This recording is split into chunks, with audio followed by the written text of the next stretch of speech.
우리가 가지고 있는 믿음은 그 자체가 은사입니다. 은사라고 하는 이야기 뭐냐면 선물이다 이런 뜻이죠. 선물을 은사라고 합니다. 그래서 우리는 지금 이렇게 앉아서 하나님을 예배하고 있는 그 자체로 만약 여러분들이 믿음으로 이 자리에 와 있다면 은사를 받은 줄 믿습니다. 에베소서 2장 8절에 보게 되면 믿음은 하나님의 선물이라, 믿음은 하나님의 은사라 이렇게 이야기해요. 또 데살로니가서 3장 2절에 보게 되면 믿음은 그런데 모든 사람들의 것이 아니니라 이렇게 이야기하셔요. 믿음은 하나님의 선물인데 그 믿음의 은사가 모든 사람들에게 주어지는 또 은사는 아니라는 거예요. 그래서 하나님의 이 믿음은 모든 사람의 것이 아니다. 내가 하나님을 믿고 예수를 믿고 하나님의 기뻐하는 일이 무엇인가 해서 내가 믿음으로 주님 앞에 나아가는 것은 은사를 받는 거예요. 은사가 있습니다. 또 그런데 우리가 하나님이 나에게 이런 은사를 주셨는데 혹시나 나에게 믿음의 은사가 없다면 어떤 일이 있습니까? 나에게 믿음의 은사가 주어지지 않았다면 구원받지 못했을 것입니다. 나에게 믿음이 주어지지 않았다고 하면 나는 결코 하나님의 자녀가 될 수 없었을 것이고 성령을 선물로 받을 수가 없었을 것입니다. 하나님께서 나에게 믿음의 은사를 주셔서 하나님의 자녀 삼아주시고 내가 이렇게 하나님을 예배하는 예배자로 살아갈 수가 있다고 하는 것입니다. 그래서 감사하다는 거죠. 고린도전서 12장에 보게 되면 이 모든 사람이 가지고 있는 보편적 은사와 다르게 또 다른 은사를 이야기합니다. 그래서 이 은사는 하나님께서 일하시는 하나님 크게 역사할 수 있는 또 다른 믿음의 은사를 이야기하고 있죠. 하나님이 또 다른 우리의 믿음의 은사를 주시면 태산 같은 어떤 난관과 문제를 만나는 할지라도 이 문제를 뛰어넘을 수 있는 힘이 오는 거예요. 하나님이 주신 그 은사를 통해서 어떤 역사를 일으키게 되고 기적을 일으키게 되고 어떤 환난과 고난이 온다 할 때에 이것을 강력하게 이겨낼 수 있는 그런 은사가 있더라는 것입니다. 여러분 다 같은 믿음은 아니잖아요. 어떤 사람은 어떤 상황에서 이걸 잘 극복하고 이겨내는데 또 어떤 사람은 전혀 이겨낼 수 없는, 이기지 못하고 주저앉아버리는 그런 믿음도 있지 않습니까? 예수 마태복음 17장 20절에서 너희가 만일 믿음이 한 계라씩만큼만 있으면 이 산을 향하여 여기서 저기로 옮기라 해도 옮겨질 것이요 또 너희가 못할 것이 없느니라 이런 말씀하셨어요. 성령님께서 우리에게 강력한 이 큰 믿음의 은사를 부어주기를 축복합니다. 이 큰 믿음의 은사를 통해서 우리가 죄를 하고 또 내 삶의 기적을 일으키고 어떤 환난과 고난도 정복해 버리는 그런 승리의 은혜가 금년 동안 있게 되기를 축원합니다. 첫 번째 말씀 중심으로 살아야 우리가 은혜 받고 복을 받아요. 따라서 말씀 중심으로 살아야 은혜 받고 복을 받는다. 믿으시기 바랍니다. 그 큰 믿음의 은혜가 있기 원합니다. 믿어져야 그렇게 살 수 있잖아요. 믿어지지 않으면 살 수가 없는 거예요. 동의할 수가 없고 우리가 수용할 수가 없는 거예요. 그러나 내가 하나님 주시는 믿음의 은사, 이 선물을 받아서 하나님의 말씀을 충분히 받고 그래 말씀 중심으로 내가 살아야 올해는 은혜 받고 복 받는 거야 이런 확신과 믿음이 온다면 얼마나 좋겠습니까? 여호수아 6장 8절로 9절 볼까요? 여호수아 6장 8절로 9절 한번 보겠습니다. 여호수아 6장 8절로 9절 한번 읽어봅니다. 시작. 여호수아가 베세기 되기를 마침에 제사장 일곱은 양강 나팔 일곱을 잡고 여호와 앞에서 나아가며 나팔을 불고 여호와의 언약궤는 그들을 따르며 그 무장한 자들은 나팔 부는 제사장들 앞에서 행진하며 부부는 궤들을 따르고 제사장들은 나팔을 불며 행진하더라. 아멘. 여기 8절 끝부분에 여호와의 언약궤 위주로 보세요. 여호와의 언약궤. 여호와의 언약궤가 뭐죠? 여호와의 언약궤가 뭡니까? 십계명이 기록되어 있는 이 돌비를 담아서 보관했던 궤입니다. 그러니까 이 언약궤는 뭐가 되겠어요? 십계명이 들어있는 것입니다. 이 언약궤는 하나님의 법이 담겨 있다고 해서 법궤라 말하기도 하고 또 이 언약궤는 증거의 말씀이 담겨 있다고 해서 증거계라고 하죠. 그래서 법계, 증거계라고 말합니다. 일반적으로는 거룩한 괴다라고 하는 의미에서 성괴라고 하죠. 거룩한 성자, 괴를 괴라고 합니다. 그래서 이 언약궤는 무슨 뜻이에요? 하나님의 말씀이 있다는 거예요. 언약궤는 하나님의 말씀입니다. 또 언약궤는 하나님의 말씀이 담겨있기 때문에 하나님의 임재를 뜻합니다. 언약궤가 있는 곳에는 뭐가 있어요? 하나님이 함께 하십니다. 임재를 뜻하는 거예요. 이스라엘 백성이 광야에서 언약궤를 중심으로 따라가잖아요. 그러니까 하나님의 임재를 뜻하는 거예요. 하나님 우리와 함께 계신다. 언약궤를 바라볼 때마다 하나님 우리와 함께 하신다. 우리 하나님은 우리 가운데 임재하신다. 그와 같습니다. 이런 고백인 거예요. 그래서 이 말씀이신 하나님을 뜻하는 언약궤 이스라엘에게 굉장히 소중히 여겼죠. 6장에 보게 되면 이스라엘 백성이 여호와의 언약궤를 따라서 열국을 어떻게 했어요? 돌고 돌았어요. 그냥 자기들끼리 가는 게 아니에요. 또 자기들끼리 열국을 도는 게 아니죠. 반드시 언약궤를 따라가는 언약궤를 따르는 것입니다. 이걸 다시 이야기하면 이스라엘 백성이 뭘로 움직인다는 얘기죠? 하나님의 말씀 중심으로 움직인다는 것입니다. 이 한 주 안에도 금요일 여러분들 말씀 중심으로 움직이기를 축원합니다. 말씀으로 살아가는 게 중요합니다. 성경에 보게 되면 언약궤로 인하여 복받은 사람이 있어요. 언약궤 때문에 보입니다. 말씀 때문에 보입니다. 그런데 어떤 사람은 말씀 때문에 심판을 받고 멸망해요. 죽임을 당했어요. 하나님의 말씀인데, 그렇죠? 하나님의 언약의 말씀을 그들이 말씀 때문에 어떤 사람은 복을 받고 어떤 사람은 여러분 조지를 받았다. 어떤 사람은 살았어요. 어떤 사람은 죽었어요. 어떤 사람은 말씀 때문에 흥합니다. 어떤 사람은 말씀 때문에 당합니다. 언약궤가 굉장히 중요합니다. 그래서 여러분 성경에 보게 되면 그 대표적인 사람들이 있었어요. 법궤 때문에 누가 죽었어요? 우사가 죽었어요. 우사가 법궤를 만지다가 죽었잖아. 붙잡다가 죽었잖아. 그럼 누가 잘했습니까? 복을 많이 받았어요? 오베데돔이 복을 받았어요. 언약궤를 모실 순간 하나님께서 그간에게 엄청난 복을 쏟아 부어주십니다. 보세요. 언약궤 때문에 망하는 사람이 있죠. 또 언약궤 때문에 흥하는 사람이 있는 것입니다. 여러분 죽고 사는 기준점이 뭐였습니까? 하나님 앞에서 우리가 흥하고 망하는 그 원인이 뭐라고 생각하십니까? 내가 하나님의 말씀을 어떻게 대하며 그 말씀을 의지하고 살아가냐에 따라서 삶이 달라지는 거예요. 결과가 달라지는 것입니다. 그렇기 때문에 여러분 오직 우리가 하나님의 말씀을 순종하며 사는 것이 가장 중요한 것이고 여러분이 순종하고 산다고 하면 금년은 반드시 하나님께서 여러분의 삶을 열어주시고 아멘 흥하게 하시고 잘되게 하실 줄 믿습니다. 그래서 내 삶이 금년에는 정말 잘 될 거야, 흥할 거야,幸福할 거야, 하나님께서 책임져주실 거야 라고 하는 기준이고요. 내가 하나님의 말씀을 붙잡았느냐, 내가 말씀 중심으로 내가 살아갈 수 있느냐 여기에 달려요. 고린도전서 10장 11절에 보면 이 심판을 받았던 사람들의 이유가 나와요. 고린도전서 10장 11절 보게 되면 한번 찾아보세요. 그들이 심판을 받고 멸망당할 수밖에 없는 이유가 나와 있습니다. 고린도전서 10장 11절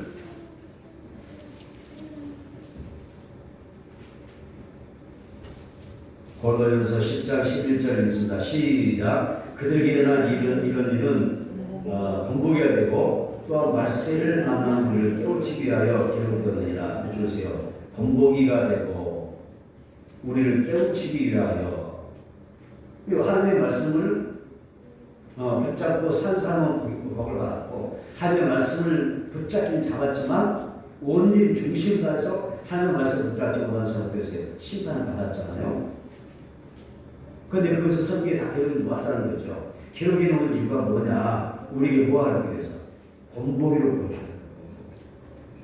본보기로 보여주기 위해서다. 이렇게 말씀합니다. 그래서 우리가 좀 깨닫게 하고 우리를 일깨워서 지금 우리가 하나님의 말씀을 소중히 여기는 그런 삶을 살아야 된다. 이걸 가르치기 위해서 라고 말씀하고 있습니다. 여러분 우리가 하나님 앞에 복되고 정말 정결한 자로 살아가려고 하면은 하나님의 말씀을 정말 여러분들이 귀중하게 여겨야 될 줄 믿습니다. 말씀을 소중하게 여기습니다. 따라서 하나님의 말씀을 소중하게 여기자, 귀하게 여기자.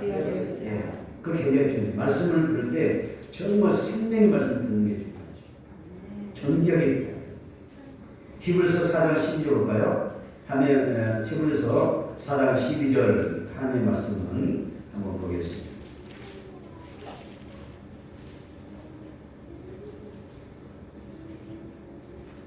시작. 하나님의 말씀은 살아있고 활력이 있어 좌우에 낯선 어떤 것보다도 예리하여 혼과 영과 및 관절과 벌스를 찔러 쪼개기까지 하며 또 마음의 생각과 뜻을 판단하나니. 하나님의 말씀이 어떤 말씀입니까? 밑줄 보세요. 살아있고 활력이 있다. 하나님의 말씀은 살아있다. 활력이 있다. 운동력이 있다. 하나님의 말씀은 가만히 있는다는 이야기예요. 움직인다는. 아멘.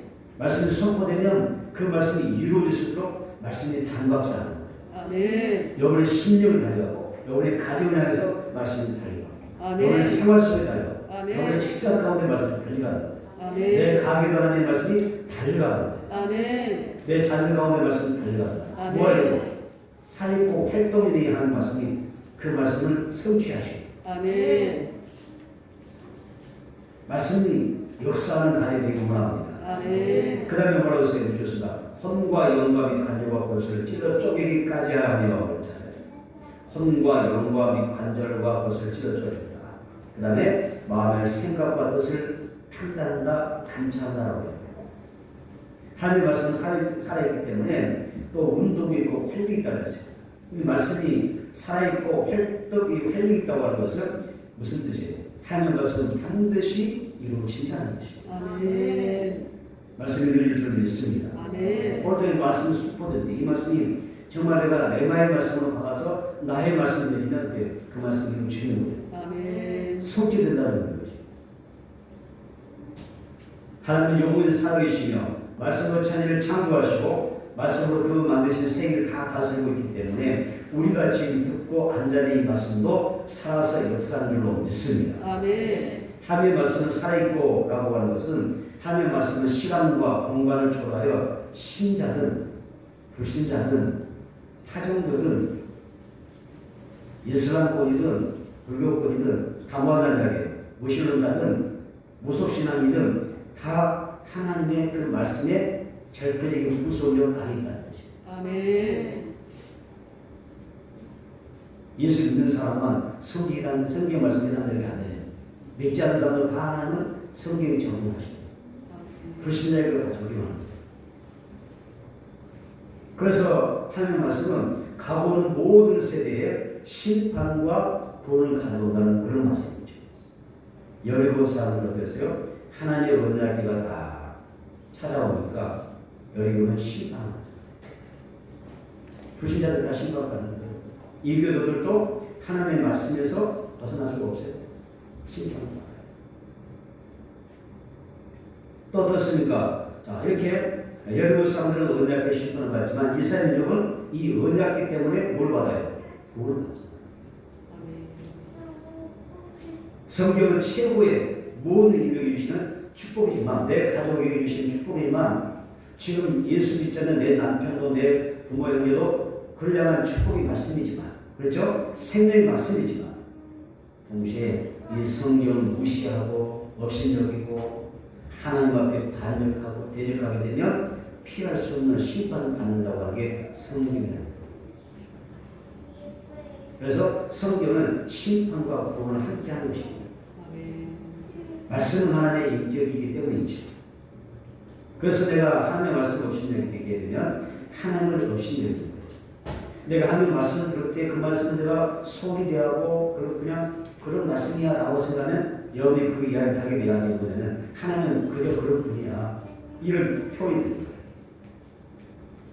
하나님의 말씀을 대하는 그 모습이 바로 하나님에 대한 모습이라는 거예요. 이해되시죠? 다시 한번 말씀은 인격이다.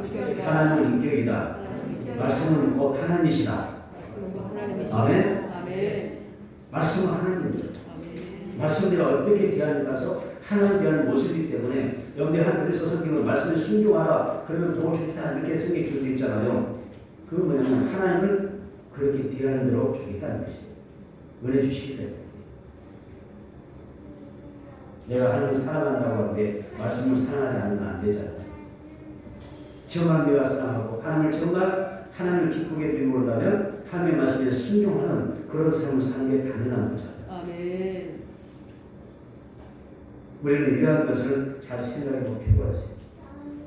그래서 내 가족이 하나님의 은혜가 올 때에 하나님의 말씀이 할 때 복을 받는 가정이 되어야 되겠죠.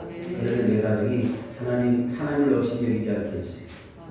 하나님의 말씀을 순하게 받는 우리 가정이 되게 해주세요.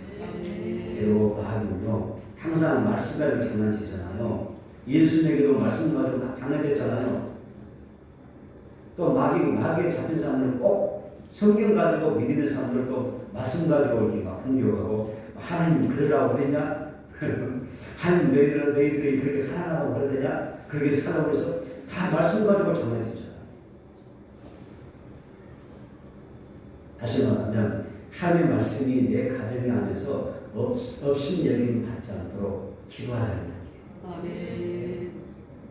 그래서 우리 가족이 하나님의 말씀을 정말 가까이 하고 듣고 순종하고 하나님을 정말 존귀하게 높여들어서 금년에는 하나님이 활짝 열었어요. 아멘. 신령한 한 해 복이 땅에 주는 축복이 임하게 자녀들이 복을 받고 아멘. 세상을 범사가 잘 되기를 주님으로 축원합니다. 아멘. 우리는 성서부터는 말씀의 생수를 마셔야 됩니다. 그러면 우리 인생과 삶 가운데 좋은 일이 일어날 줄 믿습니다. 한번 찾아보겠습니다. 시편 107편입니다.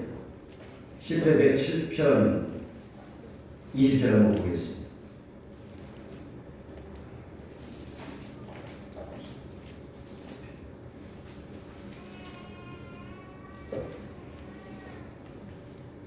시편 107편 20절 우리 함께 읽어볼까요? 시작. 그가 그의 말씀을 보내어 그들을 고치시고 위험한 지기에서 던지시는도다. 할렐루야. 주세요. 말씀을 보내어.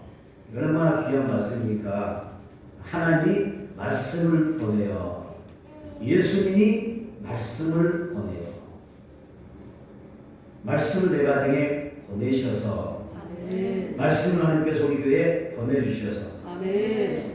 바로 그런 뜻이잖아요.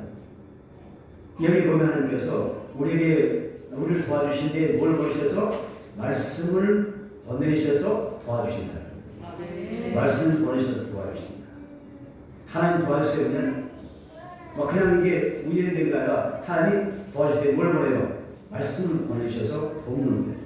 말씀을 보실 때 여기에서 치료가 되고 역사에 나게 되고 고래 역사가 임할 줄 믿습니다. 아멘.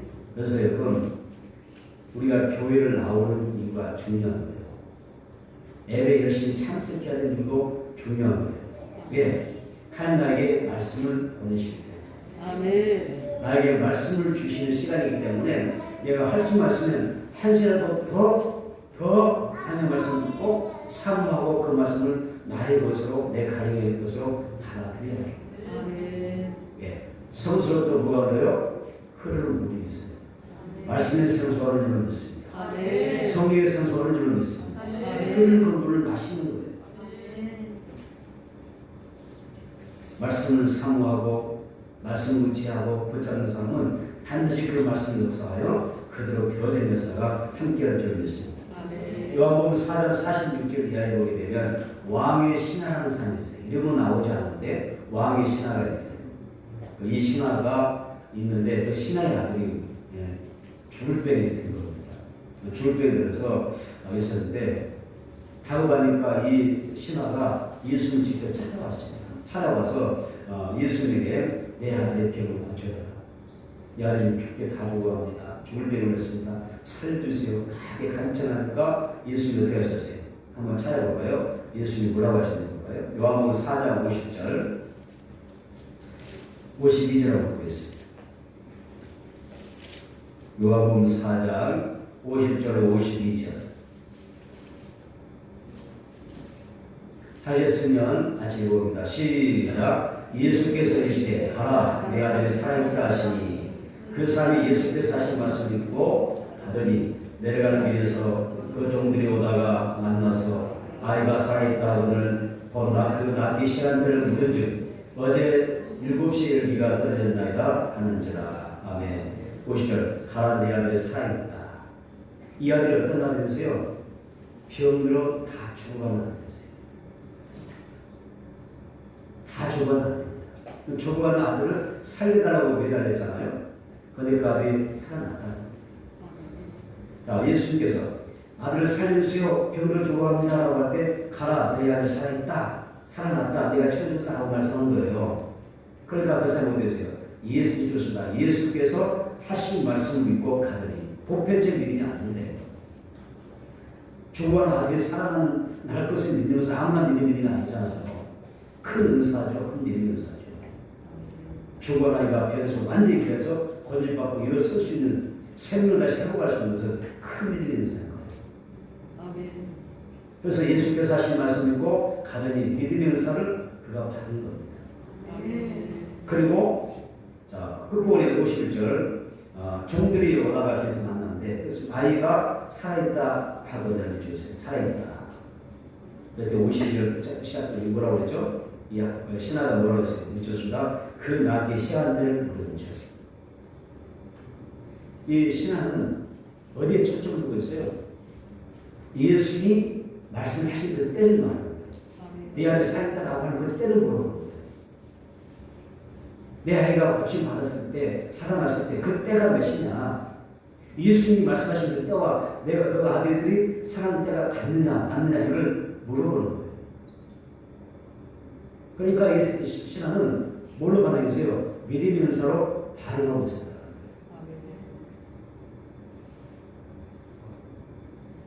중요하지 않습니까? 내 아들이 살아있다고 하는 이 말씀과 예수님이 하신 그 말씀을 믿었다는 이야기가 여기서 중요한데 예수님이 이 말씀 하실 때에 내 아들이 고침받았어요.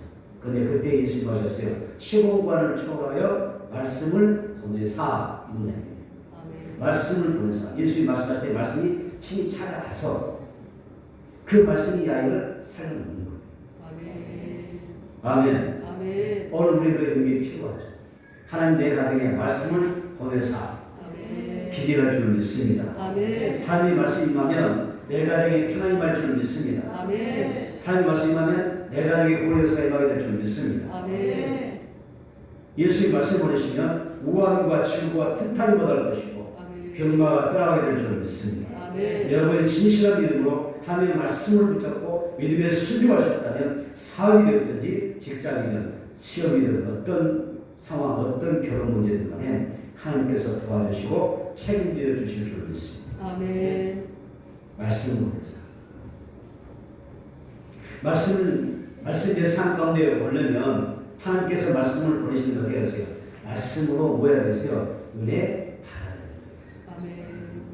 예배 가운데 말씀 은혜가 원합니다. 은혜 받기 원합니다. 우리가 보통 그랬잖아요. 은혜 받았습니다. 끝이 아닌 거예요. 은혜 받았으나 이 말씀 속에는 하나님께서 이 말씀을 내가 보내시는 거예요. 신령이 보내셔서 그 말씀을 일하실 줄 믿습니다. 여기까지 생각하며 은혜 받았습니다. 고백하시기를 축복합니다. 할렐루야. 말씀을 보내는 거예요. 이스라엘에서 하나님의 말씀에 모두에 순종하였을 때 여러분을 정복할 수가 있었습니다. 신명기 28장 1절 2절 한번 볼까요? 하나님 말씀에 순종하면 하나님께서 어떤 은혜 주실까요? 말할 수 없는 은혜를 주신 거예요. 은혜 받아 살아요. 말씀에 순종해야 돼요. 우리 하나님 말씀을 보내주셔서 역사하시는 거예요. 신명기 28장 1절 6절 시작. 신명기 28장 1절 6절입니다. 시작. 내가 네 하나님 여호와의 말씀을 삼가듣고 내가 오늘 내게 명령하는 그의 모든 명령을 지켜가면 내 하나님 여호와께서 너를 세계 모든 민족 위에 뛰어나게 하실 것이라. 내가 내 하나님 여호와의 말씀을 충동하면 이 모든 복이 내게 임하며 내게 이르리니 성읍에서도 복을 받고 들에서도 복을 받을 것이며 내 몸의 자녀와 내 토지의 소산과 내 짐승의 새끼와 소와 양의 새끼가 복을 받을 것이며 내 강비와 떡받을 그릇이 복을 받을 것이며 내가 들어와도 복을 받고 나가도 복을 받을 것입니다. 아멘. 따라서 합시다. 말씀으로 은혜 받자. 말씀에 순종하자. 그러면 여러분의 모든 삼천 영역이 갖춰서 하나님께서 큰 복으로 함께할 줄 믿습니다. 아멘. 자녀들이 복을 받고 사람이 복을 받고 그렇죠? 우리 모든 생활이 복을 받는 것입니다.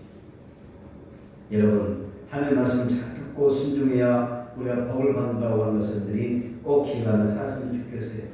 오늘 우리와 우리 가족들에게 기도해야 됩니다. 하나님 말씀을 보내달라. 금년 하나님께서 말씀을 보내주옵소서. 내가 내게 말씀을 보내사 모든 것들을 치유하시고 회복하시고 참 생명과 권세가 있게 하여 주옵소서. 아멘. 내가 내게 말씀을 보내사 복을 내려주옵소서. 아멘. 제가 신명기 18장 1절 6절을 보았지만 이 말씀도 하나님 여러분이 은혜 받고 이 말씀을 받으면 하나님 이 말씀을 오늘 하나님 보내시냐. 아멘. 얼마나 놀라면서요. 중요한 것은 보내주셔야 돼요. 아멘. 말씀 배달이 말씀 속보 배달이 와야 될 줄 믿습니다. 아멘. 그렇죠? 하나님 보내주셔야 돼요. 마음의 신하도 내 안에 살있다라고 하는 그 말씀 중에 하나님 예수님께서 말씀을 보내시다. 그때 하나님께서 역사하셔서 시공간을 줘야지 낫습니다. 두 번째, 교회가 연합 공동체를 이룰 때에 우리는 삶의 모든 문제를 극복하고 해결해 나갈 수가 있는 것입니다. 여러분을 정리할 때 어떤 군사작전이 필요하지 않았습니다. 인간적으로 생각하면 반드시 군사작전이 있어야 되죠. 그러나 하나님의 나라, 영적 세계는 그런 군사작전이 필요하지 않습니다. 하나님의 명령대로 하루에 한 번씩 여리고석을 돌면 됩니다. 석을 도는 동안에 이스라엘 민족은 그냥 침묵하면 됩니다. 조용하게 침묵하면 됩니다. 또 일곱 전에는 어떻게 했어요? 그들이 함께 합심으로 일곱 자를 함께 여리고를 일곱 바퀴 도는 거예요. 이게 군사작전입니다. 하나님의 작전입니다. 그를 믿고 순종하며 합심으로 하나님 앞에 나갈 때 어떻게 해요? 그 성이 무너지잖아요. 아멘. 여러분 하나님께서 왜 이렇게 하셨을까요? 강력한 무기로 군사력으로 싸운 것도 아니고 침묵하고 그냥 하루에 한 바퀴씩 6일 동안 돌고 7일은 7바퀴 돌고 그리고 마지막 나팔수를 올리면 소리를 애취해서 끝내는 거예요. 그러면 여리고가 무너져요. 왜 이렇게 하셨을까요? 하나님의 이런 방법으로 여리고가 정복되기를 바라셨을까요? 이스라엘 민족이 연합 공동체가 되기를 바라시게 됩니다. 연합해야 된다. 믿음의 공동체는 합심한 연합하는 공동체를 이야기하는 거예요. 영적인 승리를 얻으려면 무엇보다 우리가 영적 연합 공동체를 이루는 것이 중요합니다. 하나님이 이스라엘 가운데서 특정한 몇 사람에게 어떤 순종을 요구하지 않습니다. 몇 사람에게 승리의 기쁨을 주지 않습니다. 온 이스라엘이 한 마음으로 손을 들면서 연합하는 그런 소리를 요구하셨고요. 그들이 함께 승리의 기쁨을 맛보게 하는 것이 하나님의 뜻이었습니다. 아멘. 우리 교회가 여리고석을 돌던 저 이스라엘 백성들처럼 연합으로 기도할 줄 알아야 됩니다. 함께 모여서 기도할 줄 알아야 됩니다. 주일할 때도 합심으로 함께하는 그런 게 중요해요. 항상 마음을 늘 새롭게 하세요. 우리가 늘 예배 때마다 사도신경을 암송하고 있잖아요. 그런데 신앙은 하나님만 믿고 섬기는 게 아닙니다. 하나님 최고로 사랑하죠. 제일 주위에서 하나님 섬기고 사랑하는데 그것만 끝나는 게 신앙이 아니에요. 하나님과의 신앙이 중요하면 교회 생활의 신앙이 중요해요. 그래서 성도의 교제를 이야기합니다. 신은 고백, 하나님을 향한 나는 하나님 믿습니다. 천지를 창조하신 하나님 믿습니다. 나를 구원하신 예수 믿습니다. 나는 성령을 믿습니다. 라고 하는데 모두 뭘 믿어요? 성도의 교제를 믿습니다. 성도의 교제를 믿는 것이 신앙생활이에요. 그게 신앙 고백이에요. 다시 말하면 신앙은 하나님과의 관계를 잘 써야 되지만 교회의 관계를 잘 써야 되고 성도의 교제를 잘 이루는 것이 신앙생활입니다. 그리고 주일할 때도 기도할 때도 항상 합심으로 연합해서 교제하고 봉사하고 함께 일하고 충성하고 함께 기도하고 함께 예배하는 그런 것을 하는 게 굉장히 기뻐하시고 그런 행위를 신앙의 행위를 아름답다 하시고 영광 받으십니다. 여러분 정말 우리가 신앙의 본질로 돌아가서 하나님께서 기뻐하시는 그런 신앙의 모습으로 우리 세워져가는 건강한 되기를 축원합니다. 여호수아 1장 10절 볼까요? 여호수아 1장 10절 보겠습니다. 같이 읽습니다. 여호수아 1장 10절 시작. 여호수아가 백성에게 명령하여 너희 외치지 말며 너희 음성을 들리게 하지 말며 너희 입에서 아무 말도 내지 말라. 그리하다가 내가 내게 명령하여 외치라는 날에 외칠지니라 하고 맺혔습니다. 10절 중간 보면 외치지 말며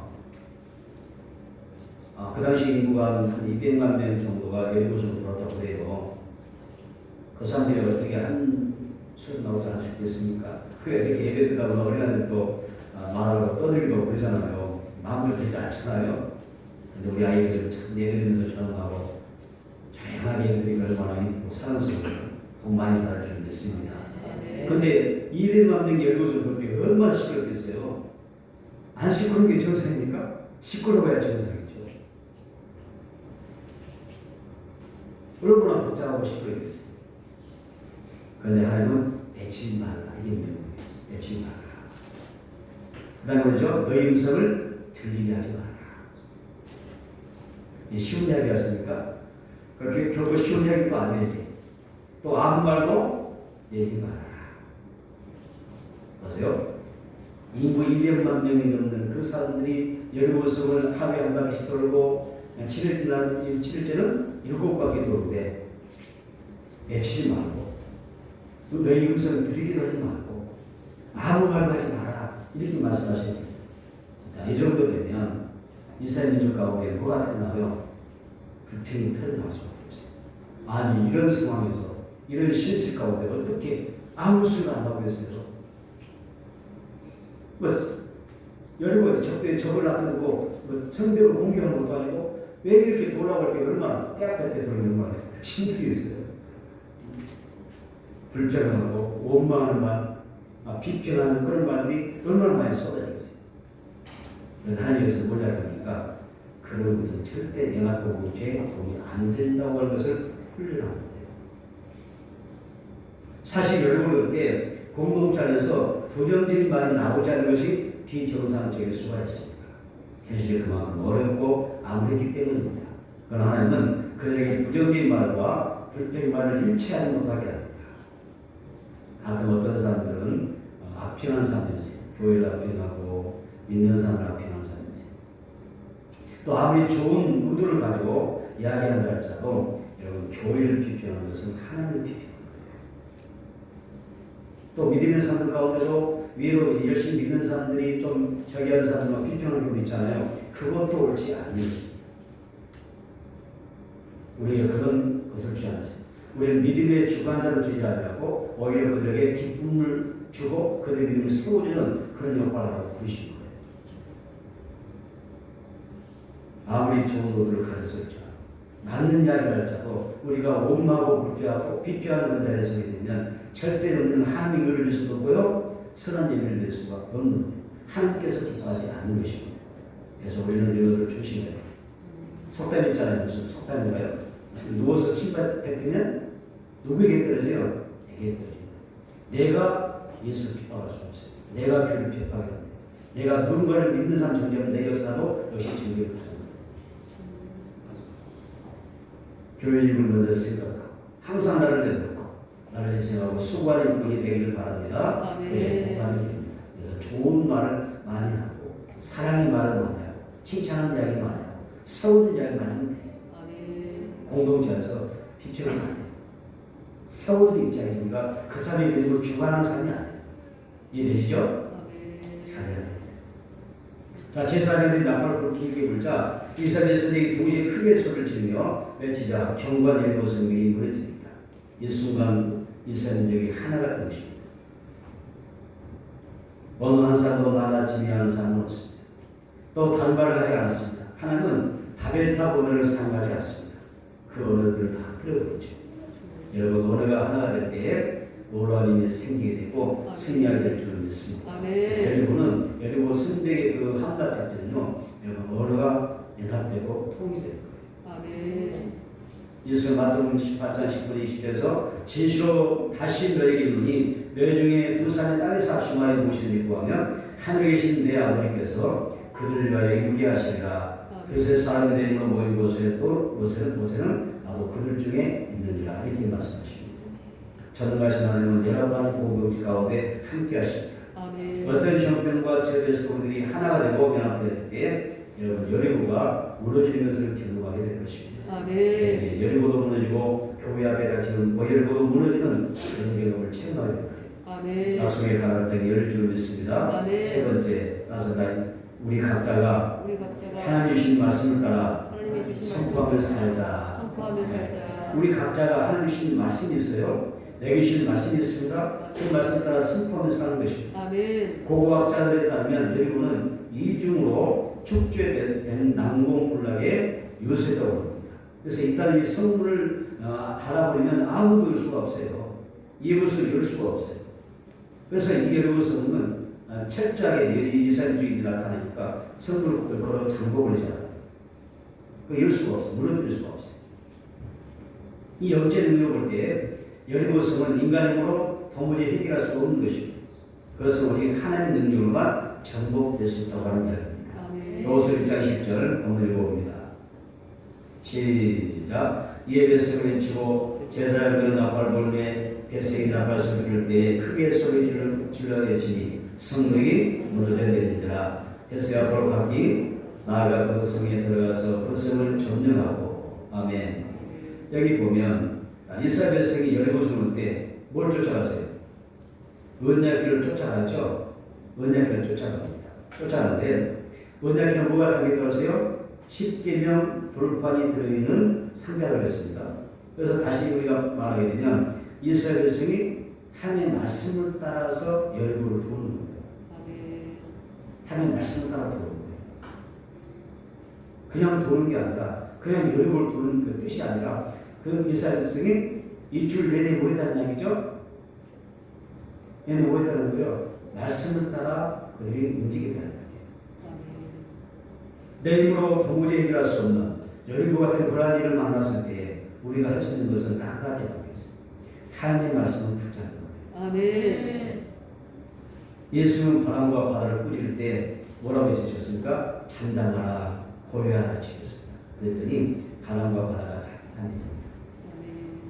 또 예수님께서 죽은 나사로의 무덤 앞에 나와서 무덤을 다 열어놓으시고 뭐라고 하셨어요? 나사로야 나오라고 하니까 죽은 나사로가 살아들어 나오죠. 베드로가 안데베를 만났습니다. 뭐라고 이야기했죠?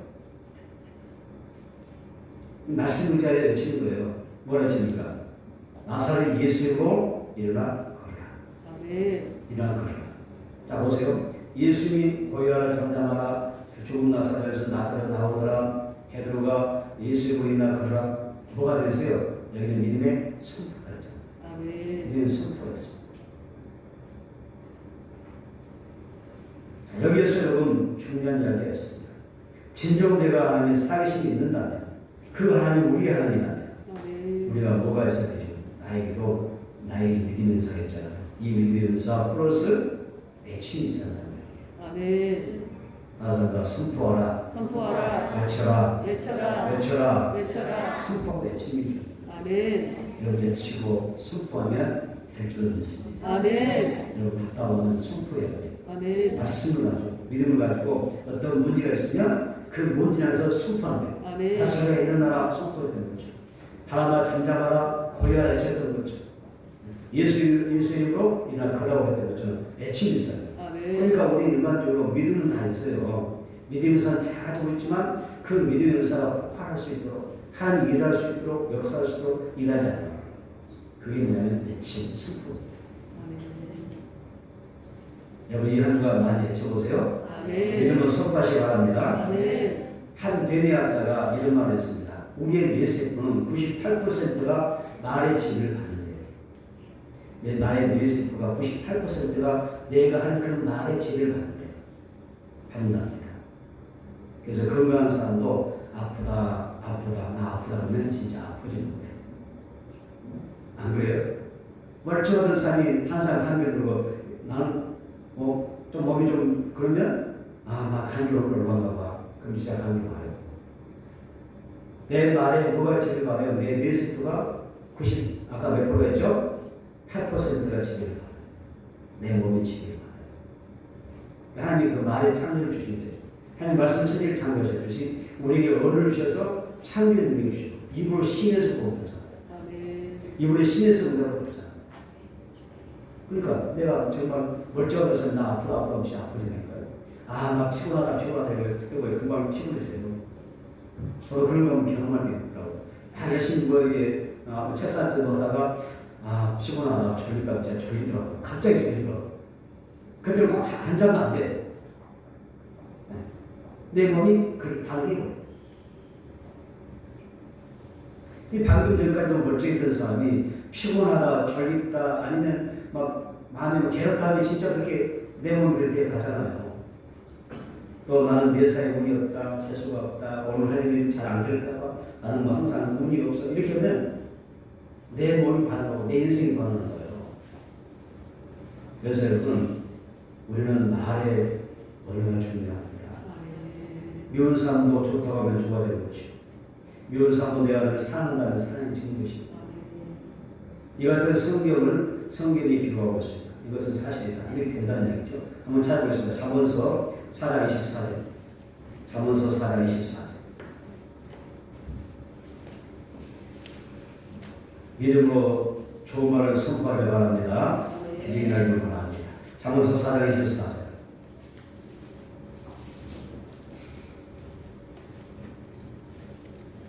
잠언서 4장 24절.